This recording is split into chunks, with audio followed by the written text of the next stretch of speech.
En esta ocasión me lancé a conocer el invernadero de mi amigo David Lezama, que se ubica un poco lejos de la Ciudad de México. Cuéntanos, David, ¿por dónde andamos? Hola, Yusbel, buenas tardes. Primero que nada, pues gracias por la visita. Aquí está tu humilde invernadero y tu humilde casa. Nos encontramos en Naucalpan de Juárez. Estamos a una elevación promedio de 2.600 metros sobre el nivel del mar. Estamos aproximadamente como a hora y media del centro de la Ciudad de México. Para comenzar esta entrevista me gustaría preguntarte, ¿cuál fue la planta causante de que cayeras al vicio de las carnívoras? Pues mira, hasta donde recuerdo, mi primer planta carnívora que tuve fue una Drosera capensis. Yo iba de paseo con mi familia allí a las trajineras de Xochimilco. Entonces, en una de las típicas paradas que hacen allí en los invernaderos, vi un letrero que decía que había venta de plantas carnívoras. De inmediato, pues te estoy hablando de hace como unos 8 o 10 años. Yo ya tenía noción de que existían las plantas carnívoras, solamente que en ese momento desconocía que existían en México. Por ello, cuando vi aquel letrero, pues me emocioné bastante. Y allí fue donde adquirí mi primer planta carnívora. Cuando adquiriste tu primera planta carnívora, ¿qué pensaste? ¿Será fácil, difícil o solo te aventaste a la aventura? Pues lo que pasó allí fue que yo estaba lleno de dudas. La verdad es que pues al principio sí estaba emocionado porque ya tenía mi planta carnívora, pero pues desconocía absolutamente sus cuidados. Quería sacarla adelante, pero pues ya hoy en día puedo decirte que no le di los cuidados adecuados. Se me etioló mi planta. Yo cuando la compré en el invernadero pues la veía llena de lo que llamamos las gotitas, que es el mucílago. Y pues unos días de estar conmigo fue decayendo y pues yo me desesperé y me vine para abajo porque pues había fracasado en el cultivo de mi planta. Ahora como cultivador con experiencia, ¿qué consejo le darías a alguien que no sabe nada de plantas carnívoras?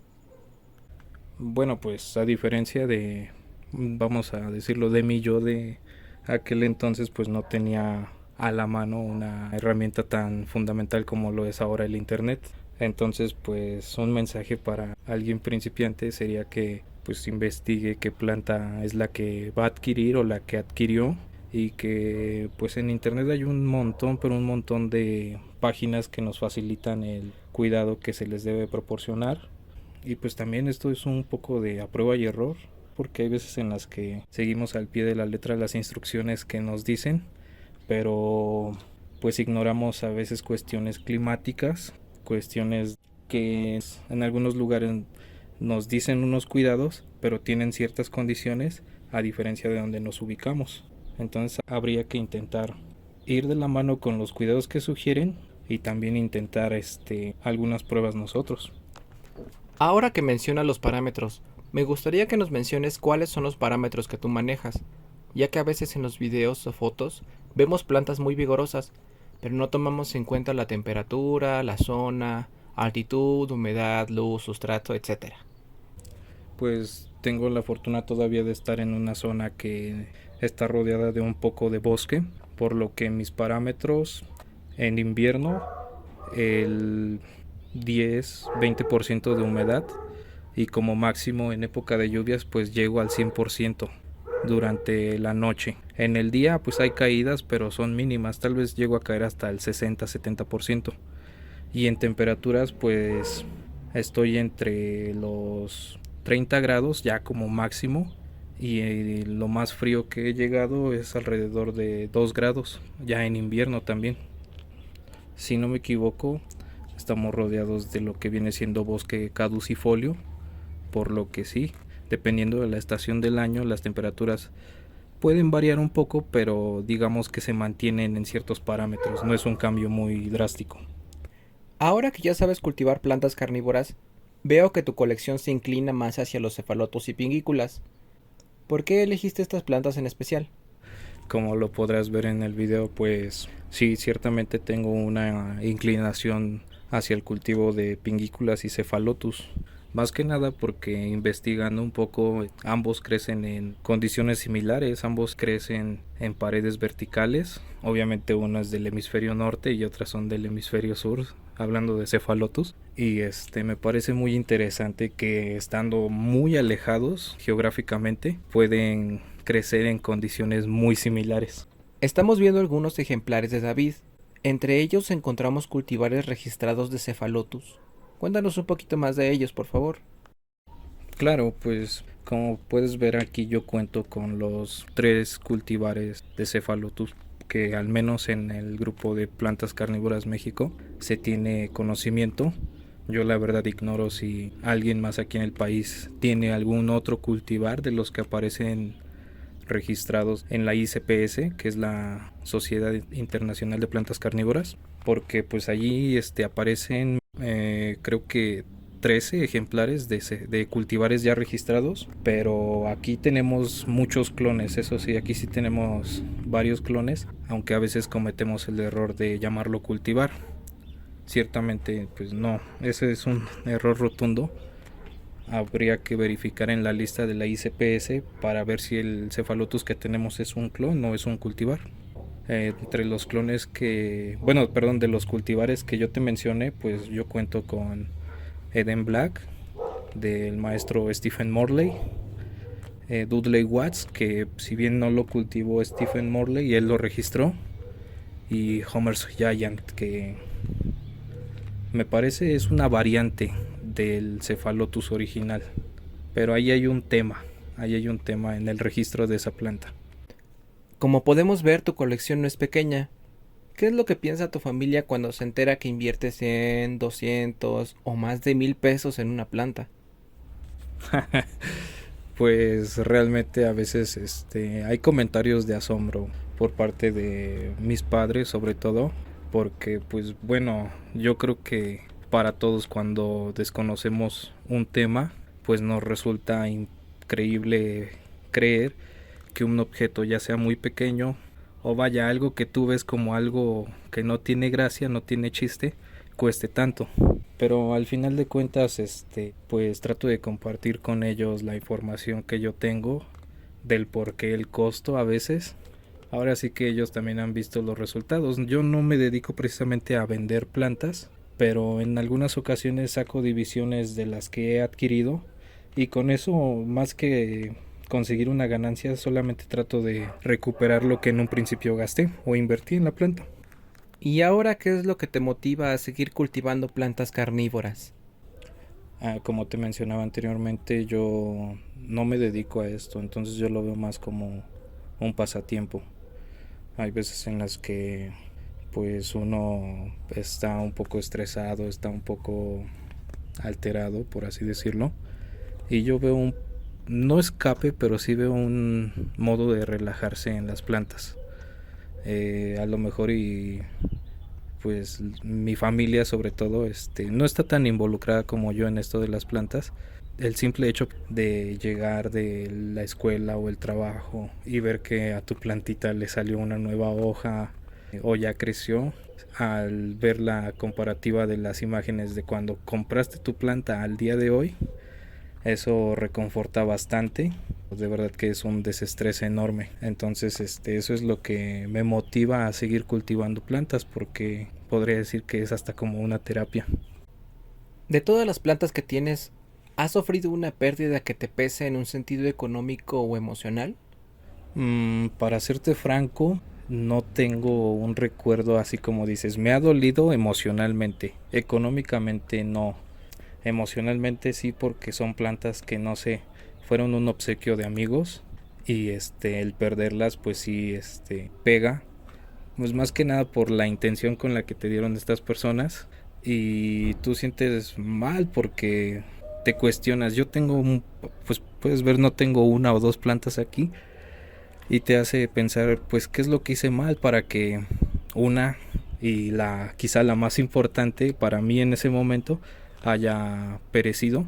Y económicamente no recuerdo la verdad, porque ahí sí, como tip, me he preparado lo suficiente para recibir dicha planta. No es como que pues estoy empezando en esto y ya voy a invertir en una planta que sea costosa, sin antes conocer un poquito de sus cuidados, saber yo en qué condiciones o en qué sitio la voy a poner, porque eso también le puede afectar. Y también un tema muy importante que es la aclimatación que le voy a dar a dicha planta, porque como se menciona es algo que pesa económicamente, entonces trato de estar preparado para amortiguar todo ese golpe. Buscando generar una tabla de dificultad de cultivo para novatos, me gustaría que nos compartieras tu opinión. Siendo 5 muy difícil y 1 muy fácil, ¿tú qué opinas de las pengículas? Pues mira, yo con base en lo que he visto en grupos, veo que muchas personas se les dificulta el cultivo de pingículas, pero en mi caso podría decir personalmente que el grado de dificultad para su cultivo es de 1 o exagerado 2, pero pues eso ya es desde un punto de vista personal. Yo entiendo que hay personas a las que se les dificulta su cultivo.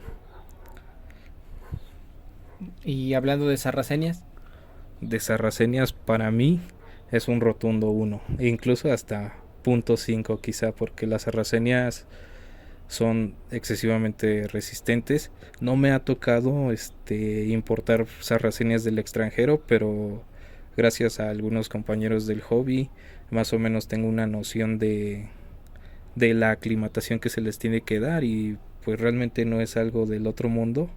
Entonces pues hasta que haga eso me voy a mantener en el 1 para su cultivo.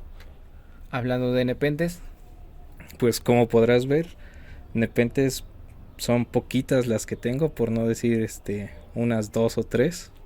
Realmente yo cultivo, pues como estás viendo, a la intemperie.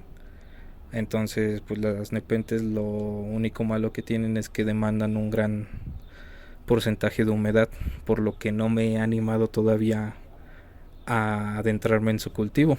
Pero bueno, yo creo que han de representar para mí un 3 o 4 de dificultad. bien, y el más importante, el Cephalotus, ¿tú qué calificación le darías? El Cephalotus, nuevamente este es un punto de vista muy personal, pero igual yo creo que es como un 1 y ya exagerado 2, porque yo veo que igual muchas personas opinan que son muy delicados en sus raíces. Tú has visto algunas de mis publicaciones, incluso si puedes agregar aquí unas imágenes de cómo pues yo a la hora de trasplantar un Cephalotus es a raíz expuesta totalmente, no es como que quítale el sustrato y con cuidadito, con pincitas, no, aquí el cultivo es así, quizá un poco agresivo, pero pues al final de cuentas son plantas y lo único que tienes que procurar es darle una aclimatación adecuada para que éstas no perezcan.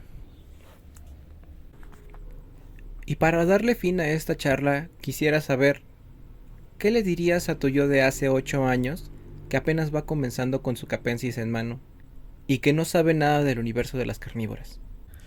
Que, que no se deprima porque se le murió su capensis, que más adelante va a retomar esto de las carnívoras, porque cabe mencionar que yo hace 8 años tuve mi primer planta, pero entré de lleno al cultivo hace 3 años, un poquito menos de 3 años ya casi. Justo con la pandemia yo entré porque pues fue cuando recién inicié a trabajar y entonces fue como pude costear todo este hobby. Entonces lo que le diría a mi yo de hace 8 años es que no se desespere, que no se venga para abajo, porque pues buenas cosas están por venir, excelentes amistades las que se consiguen gracias a este bonito hobby. Hemos tenido la oportunidad de incluso ver algunas de las plantas carnívoras en su hábitat y realmente es una sensación que no encuentro palabras para describir, sobre todo pues una persona que desconoce el tema solamente ve plantas, ¿no? Pero cuando una vez que conoces todo su significado es algo increíble. David, te quiero dar las gracias por darnos un poco de tu tiempo, abrirnos la puerta para conocer tu colección y más aún para compartir un poco de tu historia. También quiero dejarte esta pequeña nepente que espero signifique tanto para ti como para mí un símbolo de amistad y demostrar que esta comunidad está de brazos abiertos a quien se quiere integrar. Gracias de nuevo y espero pronto poder regresar a verte de nuevo por acá. Gracias por ver el video hasta el final y nos vemos pronto en otra historia para recordar.